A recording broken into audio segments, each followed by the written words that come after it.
Hello అండి అందరికీ మనందరికీ తెలుసు కదా, రీసెంట్గా తెలంగాణ మంత్రి కొండా సురేఖ గారు నాగార్జున ఫ్యామిలీ మీద కొన్ని వ్యాఖ్యలు అయితే చేయడం జరిగింది. ఆ వ్యాఖ్యలు ఏంటి అంటే, సమంత విడాకులు కావడానికి ప్రధాన కారణం కేటీఆర్ వల్లే సమంత విడాకులు అయిపోయినాయి. దీనిలో నాగార్జున అలాగే నాగ చైతన్య కీలకమైన పాత్ర పోషించారు.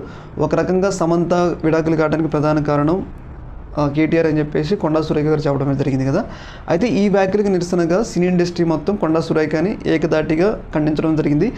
ఆమె మీద తీవ్రమైన విమర్శలు అయితే చేయడమే జరిగింది. ఒక మంత్రి స్థాయిలో ఉన్న వ్యక్తి మినిమం బాధ్యత లేకుండా ఈ స్థాయిలో ఎలా మాట్లాడుతారు అని చెప్పేసి కొండా సురేఖ మీద తీవ్ర స్థాయిలో విమర్శలు అయితే చేయడమే జరిగింది. మీద సినీ ఇండస్ట్రీలో ఉన్న వాళ్ళ మీదే విమర్శలు వచ్చినాయి, ఆరోపణలు వచ్చినాయి. మరి అప్పుడు ఈ సినిమా ఇండస్ట్రీ వాళ్ళు పెద్దలు ఎడిపోయారు అనేది ఇక్కడ కీలకమైన ప్రశ్నగా మారింది. ఎందుకంటే నాగార్జున డబ్బున్న వ్యక్తి కాబట్టి, నాగార్జున సినిమా ఇండస్ట్రీలో పలికిబడి ఉన్న వ్యక్తి కాబట్టి నాగార్జున ఫ్యామిలీకి ఏదైతే స్పందిస్తారులే, కానీ అదే సినీ ఇండస్ట్రీలో ఉన్న చిన్న వర్గాల వాళ్ళకి అలాగే చిన్న ఆర్టిస్టుల వాళ్ళకి ఏది జరిగితే స్పందించరా అనేది ఇక్కడ ప్రశ్న అయితే మొదలవుతుంది. ప్రధానంగా రీసెంట్గా జానీ మాస్టర్ ఇన్సిడెంట్లో ఒక డ్యాన్స్ మాస్టర్ లేడీ కొరియోగ్రాఫర్ని జానీ మాస్టర్ వేధించాడని చెప్పేసి పోలీసులు దాన్ని ధృవీకరించుకొని అది నిజము అని చెప్పేసి పోలీసులు కేసు కూడా పెట్టడం జరిగింది. కేసు పెట్టి ఆయన కోర్టులో హాజరుపరిచారు. ఆయనకు కోర్టు కూడా జ్యుడిషియల్ కస్టడీ విధించడం జరిగింది.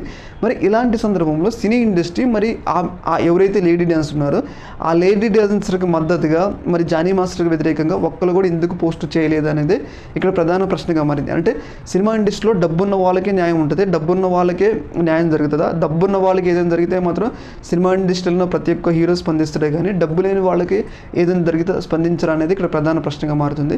ఏదేమైనా కానీ సినిమా ఇండస్ట్రీ అనేటోళ్ళు నీతులు చెప్పేటోళ్ళు కాబట్టి, వాళ్ళు సినిమాలు తీసి ప్రజలకి ఒక మంచి మెసేజ్ ఇచ్చేటోళ్ళు కాబట్టి అన్ని విషయాల్లో సినిమా ఇండస్ట్రీలో ఎవరికి ఏ ఇబ్బంది జరిగినా కులాలు మతాలు డబ్బు చూడకుండా అందరికీ ఏది జరిగినా కానీ స్పందించాలే, కానీ ఒక్కరికి మాత్రం డబ్బున్న వ్యక్తికి ఏదైనా జరిగితే మాత్రం సినీ ఇండస్ట్రీ మొత్తం స్పందించడం, మిగతా వాళ్ళకి ఏదైనా జరగకపోతే మాత్రం జరిగినాక సినిమా ఇండస్ట్రీ స్పందించకపోవడం అనేది చాలా దారుణమైన విషయం. మనం రీసెంట్గా చూసుకుంటే పూనం కౌర్, ఎవరైతే గతంలో హీరోయిన్గా పనిచేసిన పూనం కౌర్, ఆమె రీసెంట్గా త్రివిక్రమ్ మీద కొన్ని ఆరోపణలు అయితే చేయడం జరిగింది. ఆరోపణలు అంటే, నేను గతంలో త్రివిక్రమ్ నన్ను వేధిస్తున్నాను అని చెప్పేసి నేను మాకు రిపోర్ట్ చేసినాను.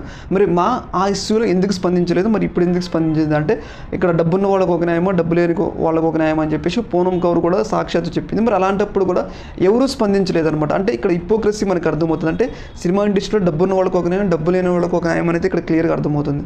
దీని మీద మీ అభిప్రాయం అయితే తెలియజేయండి. ఓకే మరి.